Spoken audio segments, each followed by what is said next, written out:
কি করে মানুষ শিরক করে সেটার বর্ণনা আমি দিচ্ছি কোরআনুল কারীমের শানে নুজুল থেকে। আলেম ওলামা আছেন, ওনারা আমার চেয়ে অনেক ভালো পারেন, বলতে পারবেন। তো সাহাবা এসে জিজ্ঞাসা করে, ইয়া রাসূলুল্লাহ, তা আমি তো মানুষকে দান করি, ধ্যান করি, এটা করি, ওটা করি, আমার কাছে খুব ভালো লাগে, আনন্দ লাগে, আমি চাই মানুষ আমার প্রশংসা করুক, আমি চাই মানুষ আমার প্রশংসা করুক। তা আল্লাহ নবী সাল্লাল্লাহু আলাইহি ওয়াসাল্লাম চুপ থাকলেন। আল্লাহ পাক আয়াত নাজিল করলেন, এটা হলো শিরক। আপনি যা করলেন তাও যদি মনে করেন মানুষরা আমাকে দানবীর বলুক, আমি কত কিছু করি মানুষের জন্য, এলাকার জন্য কত কিছু করলাম, কিছু বললে আমি খুশি, তাহলে এটা কিন্তু শিরক হয়ে গেল। আমরা কোরআনুল কারীম যদি তেলাওয়াত না করি, না পড়ি, যদি কোনোদিন এটা তো জানা যাবে না। আলেমের ওয়াজও শুনলাম না, কোরআন শরীফও বাড়িতে পড়লাম না, তাহলে আপনার আবার জীবন কেমন করে চলবে?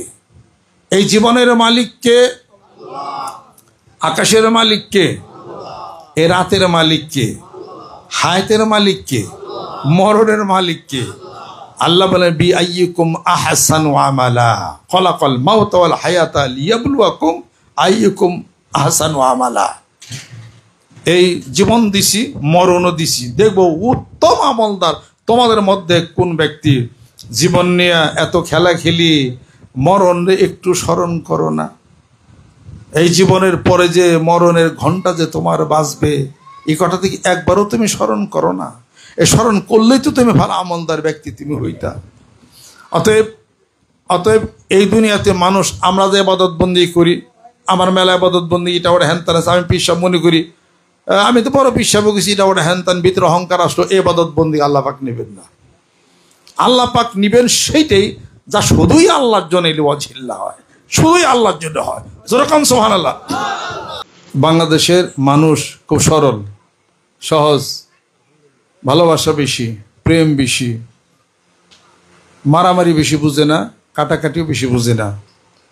আমরা যারা সমাজে নেতৃত্ব দিই, আমরা এই মারামারি বাজাইয়া দিই।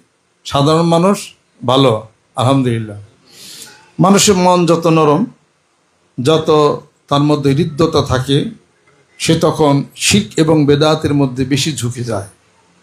নরম মানুষগুলিকে নিয়ে শিরকের মধ্যে পৌঁছানটা খুব সহজ বেশি। সূরা কাহাফের শেষের দিকে আল্লাহ পাক ঘোষণা করেন, ফামান কানা ইয়ারজু লিকা রাব্বিহি ফালিয়ামাল আমালান সালিহা ওয়ালা ইউশরিক বিইবাদাতি রাব্বিহি আহাদা। আমার নিকট যে আসতে চাও, আমাকে যে পেতে চাও, আমলে সলেহা করো, ন্যাক আমল করো। অর্থাৎ ন্যাক আমল দুটি জিনিসের নাম, আল্লাহর ভয়, রাসূলের মহব্বত, দুটা জিনিসের সমন্বয়ের নাম হলো আমলে সলেহা। আল্লাহর ভয়, রাসূলের মহব্বত। সুবহানাল্লাহ। যদি কেউ বলে আমি আল্লাহরে ভয় করি, আমি কোরআন মানি, হাজার বছর ধরেও যদি কয় মৃত্যু পর্যন্ত, তবু তার এই কথাটা অপূর্ণাঙ্গ, যেহেতু সে রাসূলের মহব্বতের কথা বলে না। আল্লাহ পাক যেখানে ঘোষণাই করলেন, কুল ইন কুনতুম তুহিব্বুনাল্লাহ ফাত্তাবিউনি ইউহিব্বুকুমুল্লাহ ওয়া ইয়াগফির লাকুম যুনুবাকুম আল্লাহু গফুরুর রাহিম। আল্লাহ পাক বললেন, হে নবী বন্ধু, বলে দিন, এই পৃথিবীর মানুষ আপনাকে ভালোভাবে সম্মান করবে, ইত্তেবা করে অনুসরণ করবে, তবে ইউহিব্বুকুমুল্লাহ, আমি আল্লাহ তাদেরকে ভালোবাসবো এবং জীবনের গুণাগুলি মাপ। তাহলে রাসূলকে ভালোবাসার শর্তটা আল্লাহ পাক আগে দিছেন। মানুষ মানুষকে চিনবে, তবে মানুষের চেনার মাধ্যম দিয়া মহান রবকে চিনবে। যেরকম সুবহানাল্লাহ। মানুষের প্রসঙ্গ যদি আল্লাহ পাক নাই আনবেন, তাহলে পরে এই আসমানের উপরে এখান থেকে 2 মাইল ফাঁকে কোরআন শরীফ আল্লাহ পাক খুলে দিতেন, একা একাই পঠিত হইতো। আর ফেরেশতা আসতো, জিজ্ঞাসা করতো, এই বাইরের লোক নামাজ পড়ছে, এখনো পড়ে নাই, তাহলে পিঠের মধ্যে ব্যাত অদৃশ্য থেকে পটাপট পড়ে যেত, নামাজ আদায় করতো। তাহলে এ কথা আল্লাহ পাক কেন বলছেন? আলিফ লাম রা কিতাবুন আনজালনাহু ইলাইকা লিতুখরিজান নাসা মিনাজ যুলুমাতি ইলান নূর। ও নবী বন্ধু, তোমার উপরে এ কোরআনুল কারীম নাজিল করেছি যাতে করে তুমি মানুষদেরকে অন্ধকার থেকে আলোর দিকে নিয়ে যাবে। জোরে কোন সুবহানাল্লাহ। আর এই পৃথিবীর বুকে যারা ঈমান আনছে, সৎ কাজ করছে, নেক কাজ করলো, আমি আল্লাহ পাক তাদের ওলি হয়ে যায়, অর্থাৎ তাদের গার্ডিয়ান হয়ে যায়, অভিভাবক হয়ে যায়। আল্লাহু ওয়ালিউল্লাযিনা আমানু ইখরিজুহুম মিনাজ যুলুমাতি ইলান নূর ওয়াল্লাযিনা কাফারু আউলিয়াউত তাগুত ইখরিজুনহুম মিনান নূর ইলাজ যুলুমাত উলাইকা আসহাবুন নার হুম ফিহা খালিদুন। তো যারা ঈমান আনছি, আল্লাহর বিশ্বাস করি, আমাদের অভিভাবককে আল্লাহ অভিভাবক। প্রমাণ আছে না নাই? কোরআনুল কারীমের মধ্যে আল্লাহ পাক বলেন যে বান্দা বলো ইহদিনাস সিরাতাল মুস্তাকিম, সরল সঠিক পূর্ণ পন্থা মোদের দাও গো বলি, চালাও সে পথে যে পথে তোমার প্রিয়জন গেছে চলি, যে পথে তোমার চির অভিশাপ, যে পথে তোমার চির ভ্রান্তি পরিতাপ, হে মহাচালক মোদের কখনো করো না সে পথগামী। ইহদিনাস সিরাতাল মুস্তাকিম বলছি না, সরল রাস্তা সঠিক রাস্তা আমাদেরকে দেখান। আল্লাহ দেখাইছেন কিনা? কিভাবে? আলিফ লাম মিম যালিকাল কিতাবু লা রাইবা ফি হুদাল লিল মুত্তাকিন। যেরকম সুবহানাল্লাহ। হুদান আয় হাদিয়ুন, ইহদিনাস সিরাতাল মুস্তাকিম বলছো। আল্লাহ পাক বলেন এই কোরআনুল কারীম তোমাদেরকে সঠিক রাস্তা হেদায়েত দেখাবে কাদেরকে? যারা আমি আল্লাহকে ভয় করবে, মুত্তাকি। যেরকম সুবহানাল্লাহ। মুত্তাকি কারা? তার বর্ণনা আল্লাহ পাক সূরা আল বাকারার মধ্যে প্রথম পৃষ্ঠা দ্বিতীয় পৃষ্ঠার মধ্যে আল্লাহ পাক বর্ণনা করেছেন। জোরে জোরে কোন সুবহানাল্লাহ। তাহলে রাসূলকে বাদ দিয়া আল্লাহকে বললে শুধু হবে? কখনোই হবে না। এটা আপনাদের খেদমত আবার আরজ। মানুষের মন সরল দেখে কোন সময় মানুষ শিরক এবং বেদাত করে। তা আল্লাহ পাক বলেন আমার কাছে আসতে চাইলে নেক আমল করো, আমলে সালেহা করো, তা আমি আল্লাহকে ভয়, আমার রাসূলকে মহব্বত। লা ইউমিনু আহাদুকুম হাত্তা আকুনা আহাব্বা ইলাইহি মিন ওয়ালিদিহি ওয়া ওয়ালাদিহি ওয়ান নাসি আজমাইন। যেরকম সুবহানাল্লাহ। ঈমানের পরিপূর্ণতাই হবে না যে পর্যন্ত আল্লাহ রাসূল বলে যে আমি রাসূলকে তোমাদের পিতা মাতা ছেলে সন্তান গোটা বিশ্ব পৃথিবীর সবচাইতে আমাকে যে বলছো ভালো ভালো না বাসো, তোমাদের ঈমানের পরিপূর্ণতাই হবে না।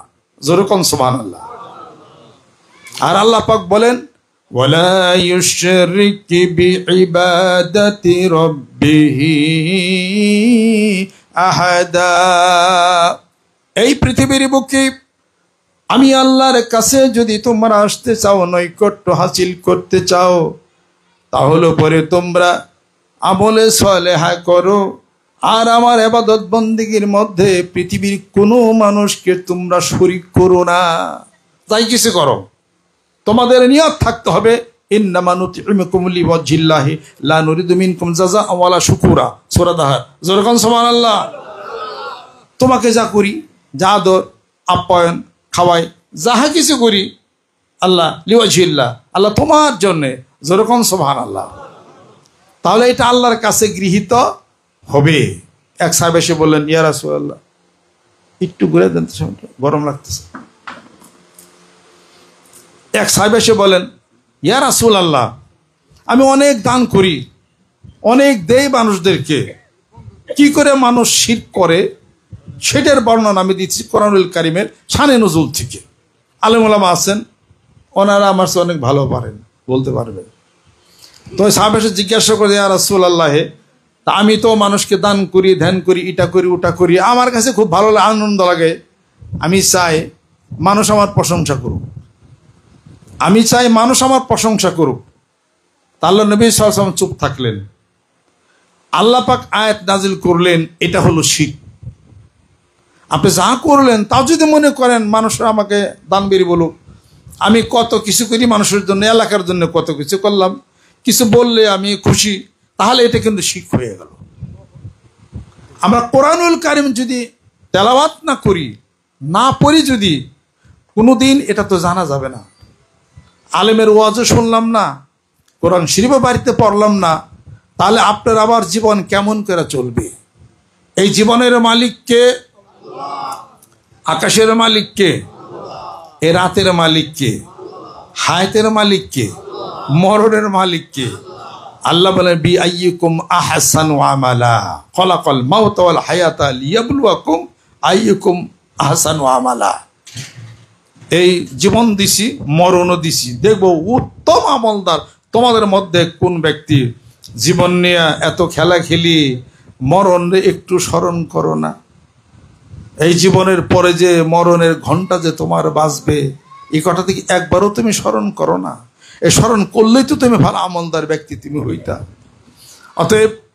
অতএব এই দুনিয়াতে মানুষ, আমরা যে ইবাদত বন্দি করি, আমার মেলা ইবাদত বন্দি, এটা ওটা হ্যানতান আছে, আমি পিসাব মনে করি আমি তো বড় পিসাব গেছি, এটা ওটা হ্যানতান, ভিতরে অহংকার আসলো, এই ইবাদত বন্দি আল্লাহ পাক নেবেন না।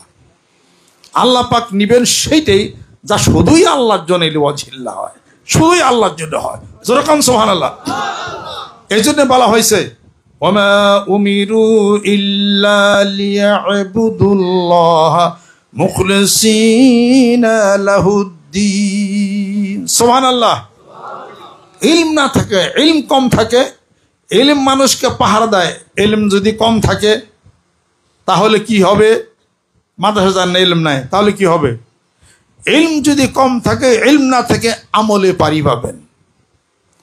আমল যদি কম থাকে ইখলাসে পারি পাবেন, ইখলাসও যদি কম থাকে তাকওয়াতে পারি পাবেন। যেরকম সুবহানাল্লাহ। তাকওয়াও যদি কম থাকে সুহবত ইখতিয়ার করেন, ভালো ভালো মানুষের সাথে কাছে কাছে যায় বসেন,